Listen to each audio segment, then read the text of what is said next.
Hello friends, it's been a while since we did a video update, so I thought I'd take you through some cool new stuff that I've been working on and what's been occupying our time in the last few months. We're a three-piece now, as a lot of people know, so there's some hardware changes that come with that, and as you know, most of the live videos are gear focused, so we're going to look at my new vocal rig that I'm building to make everything work super simple as a three-piece.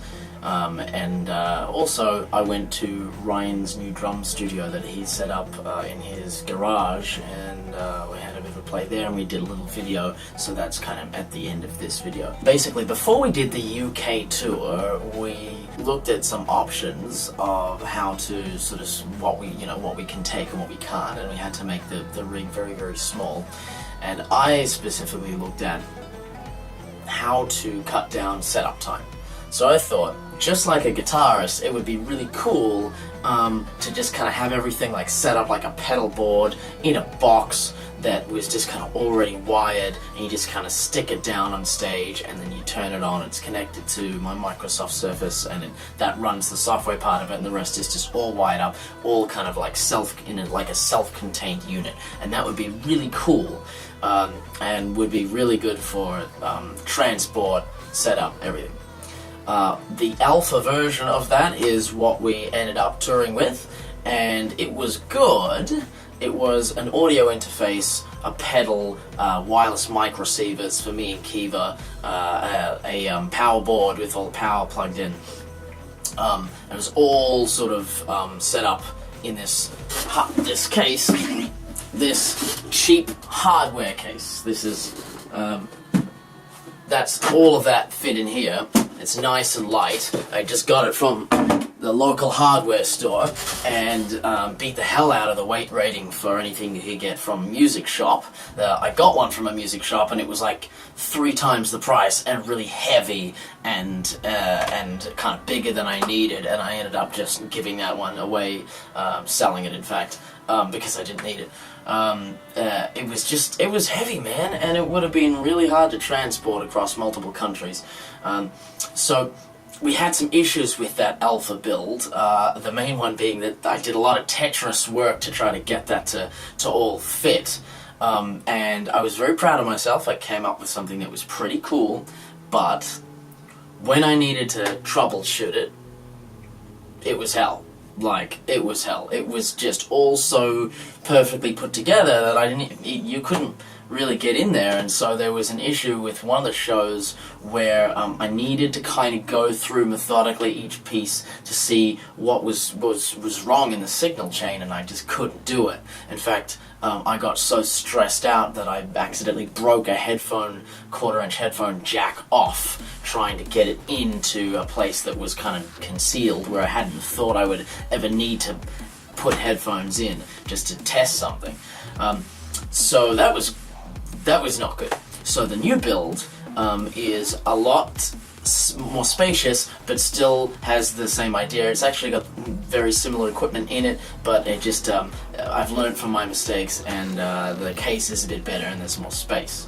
So we'll look at that. This is the new rig that I've just finished. A very special day today because it is fully functional. Again, this is like a cheap box from a hardware store for tools or whatever. I had to use a Dremel to get rid of some of these little nodules that you can see. That there's still a couple of them there. I don't need to remove that one, but that used the Dremel to like flatten that out so I could kind of stick all of this down. But this here is an entire bank of power that when you put it on stage you only need one power outlet for, and then you've got all this stuff driving here, and you've got an audio interface with enough outputs now to not only do the 2 vocals, the headphone drum mix and the other layers that come out of it, but also, you know, like just to do everything independently, so you can have an audio engineer mix the different elements, and vocal, you can see underneath here. This is the wireless receiver for wireless microphones, because we really suck with wired microphones, so we need wireless microphones, and it's nice to have it already integrated. And yeah, and a controller on top to kind of do all that, and special effects and that kind of thing. So the you know, and we've got there's even the power supply to the surface which runs the whole rig is integrated as well. So all I have to do is open the box. Everything is mostly connected, almost everything, and you know, connected to the surface, which is running to like a powered USB hub here. And that's it. And open the project file, and away we go. This is super useful because it cuts down setup time, the kind of setup time that would look at like 1, 2, 3, 4, 5, 6 different power supply devices. And you know, there's some serious wiring going on here. All this kind of stuff take about 15 minutes. Sometimes you don't even have that when you're setting up on stage. So now this will take like, you know, a couple of minutes, if that. One of the things that I really like about this rig, in comparison to the older one, is that there's space. There's space so I can see the input LEDs, I can add more microphone channels, and all the outputs easily accessible. I can, you know, all the power and the USB and everything. It's really easy. I can actually get my hand in, and I know it's not much, but with the other one, it was so tightly packed. Everything looked like this little corner here, right? The whole box was just mayhem. So this is the way we do it going forward, and it's probably important that we talk. Oh, and this is in place of the Numark Orbit, if you remember, the thing that looked like a PlayStation Vita. This was like this is a wireless numpad which I can attach to me, you know, and it attached to, say, my jeans or whatever when we're on stage, so I get control of the vocal stuttering effects without having to hold the Numark Orbit, which was really awesome piece of technology, but a bit awkward to hold.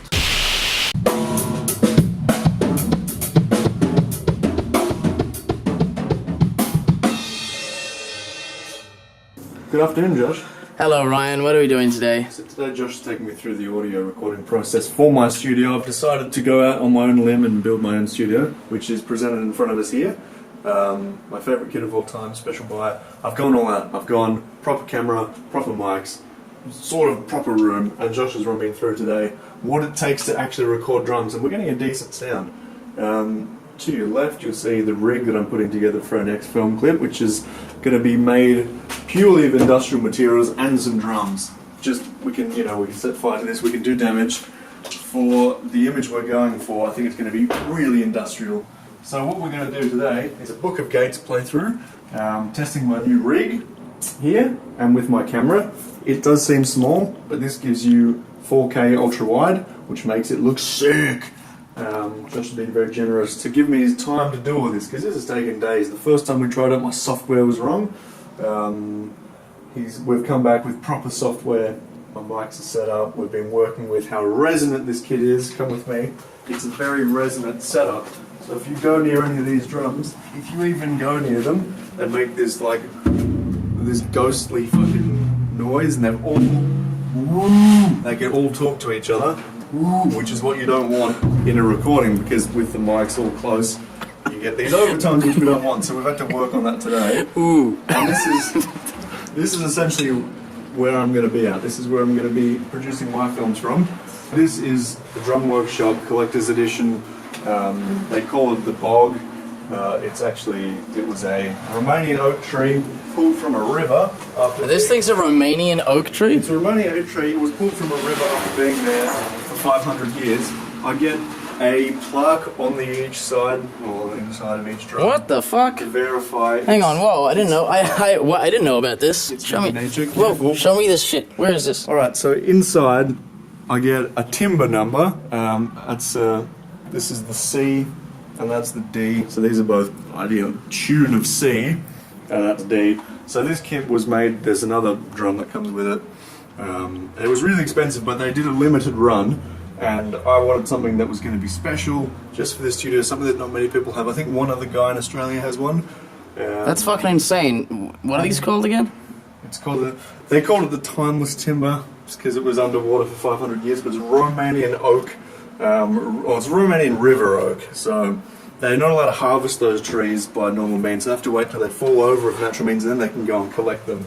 They also do a Tasmanian banana wood one, but I don't like that one as much. That one was way too expensive. They're like 20 grand, these kits. It's ridiculous what they charge for some wood. And everyone's like, wow, for everything. I'm like, just the shells. So this, that, and another one, which is in a bag somewhere, was about 15,000. So you realise that we're recording a $15,000 drum setup with a $500 audio interface. Yes, and $500 mics in the back of a shed.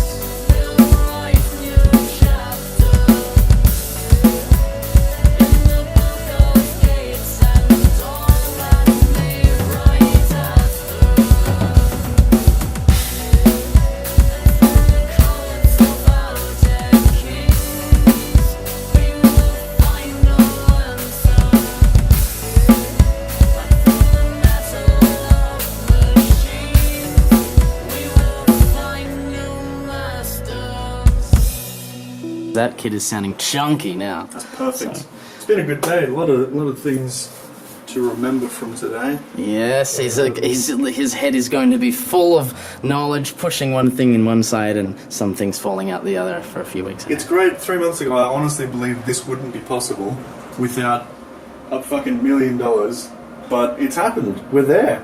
Fuck yes. And it's, the goal this year is to do 30 of these. Not including anything I've already done, so nothing I've put on Instagram or Facebook, none of that counts yet. That's just to keep you all informed. I'm worried about you. That's a lot of work you've set yourself. It is, right? But if I can record 2 of these in a weekend, I'll probably just stick with one. But having left all the other musical projects that I was taking on, every night of the week is free now. So the idea is record and film on a Saturday.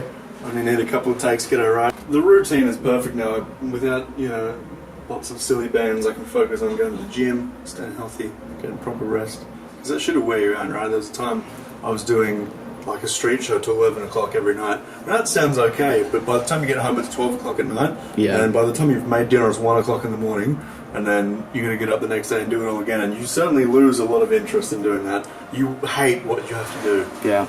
And I'm just over pissing in a bottle in the back of my Commodore in a parking lot to try and do a street show. Like, it was absolutely pointless, and the person in charge was taking 90% of the money. Is it okay for me to put this on the internet? I don't know if it is. Yes. Okay. He needs to know that's the wrong thing to do. Jesus fucking Christ. As much as you have ownership. Well, we treat you well, don't we, baby? SIRUS is the best thing, that's why I stay with it. I'll never... Whenever I say I quit all my bands, it doesn't include SIRUS. SIRUS is more than a band, it's more of a direction. Nice. It is a direction. SIRUS is not just a band. It has a lot of more themes. But having other people just take money out from under your face that you've worked for. I understand, ownership of propriety. I understand that stuff. I can't have 50-50, but having 10-20%, you fucking have to drum 14 times of an evening, every evening. It's not worth it. Even after I go to a show at Rod Laver, I still forget about it pretty quickly. And it's like, wow, that blew my mind, but it's not something that I can go and look up and reference. If you ever see a sick musician, you're like, fuck, that's great, and you forget about him completely. It's like, damn, who was that person? I don't know. You try and looking for them. You try to look for all these drummers on the internet that are like, oh, I've got this endorsement, I've got these endorsements. You can't find them. They don't have any channel. They don't have, they pimp all these endorsements, right? But it doesn't make me want to buy it because I can't see them playing. They haven't gone to the effort, and this is not easy. This has taken a few days to do. Well, you know what? No, it's a few weeks maybe. But you know what's really good about this? It's better than I expected audio wise. At the end, we had some real issues with vibration in the beginning, but we should definitely use this space creatively. Maybe we'll go through and record a bunch of tom loops or something. That'd be dope. Even the snare just sounds good. If you can put the snare sound we got, and this is something I worry about because every drummer on the internet, every meme about audio is that snare sounds terrible. Yeah. This snare, without much intervention, sounded really, really good. There was a tad bit of intervention. There was some Josh special work, but like December 2018, this was a space with some boxes in it, and we're now middle of March, sort of end of March, it's 24th today, and have a full recording rig. Camera's perfect, lights are good for what they cost, and it's blacked out. So it's essentially a blank canvas. Fuck yeah, the test videos you've already done look good, man, so... And they were just tests, they weren't even at full capacity of what was possible, just because when you don't know, you don't know. So, and that's where we're at so far, so it's going to be a good journey. Fuck yes.